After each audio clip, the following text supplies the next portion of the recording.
आपल्याला आज बनवायचं आहे पुंडी. त्याला आपण उंडे सुद्धा म्हणतो, कर्नाटकात त्याला उंडे बोलतात, कोणी पुंडी बोलतात. तर त्यासाठी हा इडली रवा घेतलेला आहे. तर आपल्याला 2 कप पाणी घ्यायचं आहे. 2 कप पाणी घेऊन त्यात थोडंसं मीठ घालायचं आहे, चवीपुरतं मीठ. आपण जसं मोदकाला बनवतो तसं आपल्याला बनवायचं. थोडंसं तेल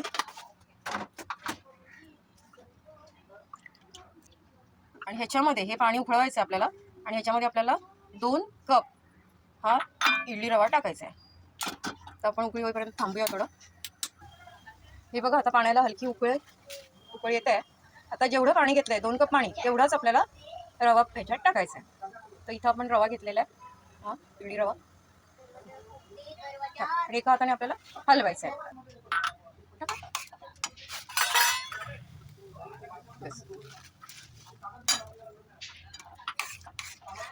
आपण जसे मोदक करतो ना त्याच प्रकारे आपल्याला हे उंड्यासाठी पीठ म्हणून घ्यायचं आहे.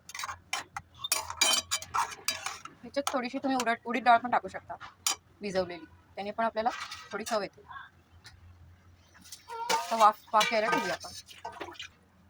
तर आता तुम्ही बघताय की आपलं मोदकासारखं पीठ तयार झालंय आणि छानपैकी शिजलंय. ते लगेच शिजतं, त्याला फार वेळ लागत नाही. थोडा वेळ आपण झाकून ठेवूया.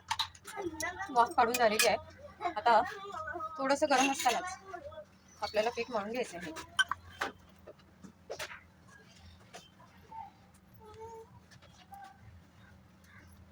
तेल पाणी घेऊ शकता तुम्ही मळताना, म्हणजे हाताला भाजणार पण नाही आणि ते मिळून येतं. थोडं थोडं पीठ घेऊन मळायचं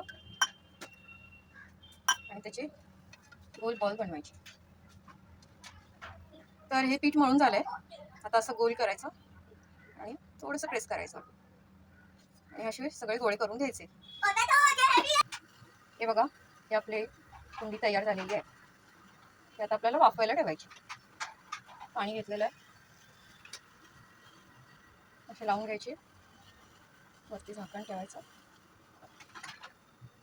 आणि 20 मिनिटं वाफ घ्यायची. मग हे तुम्ही पावट्याच्या रश्श्याबरोबर खाऊ शकता किंवा चिकनच्या रश्श्याबरोबर खाऊ शकता. तर वाफ घ्यायला ठेवूया. बरोबर 20 मिनिटांनी तुमची पुंडी तयार.